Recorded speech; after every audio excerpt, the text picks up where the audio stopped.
Okay, huyu hapa anasema kwamba je, dokta, utajuaje kama sukari yako imepona moja kwa moja? Swali hili watu wengi wamekuwa kwamba wanakaa wanafikiria, je, nitajuaje kama sukari imepona moja kwa moja? Kwanza fahamu, sukari inapona kwa mambo yafuatayo.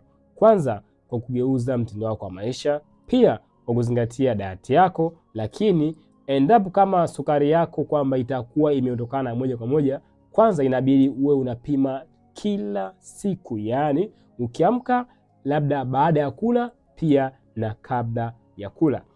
Kama ikiwa labda kabla ya kula inasoma 4.5, lakini pia baada ya kula inasoma 7 au 6.5, bali sukari yako ipo kiwango sahihi. Lakini sukari yako ikiwa inasoma 4.5, lakini labda kuna wakati miguu yako inakuwa inauma ganzi, kuna wakati macho yako huwa kwamba ni ya ukungu, lakini pia kuna wakati miguu yako huwa kwamba inawaka moto, bali iko hivi, sukari ya muda mrefu, labda sukari yako ilikuwa kwamba inakuwa inasoma 10, 15 muda mrefu, bali ilienda kuharibu ile misuli ya damu, kwamba iliunda glycation kwenda kuharibu mishipa ya damu, na ndio maana kwa sasa unapitia hali ya miguu kuwaka moto au kuwa na ganzi. Sasa fanyeje ili uweze kuondokana na hali ya ganzi? Iko hivi, boresha kwanza mishipa yako ya damu, boresha kwanza afya yako, ili kwamba kuanzia leo sukari yako iwe ndio moja kwa moja.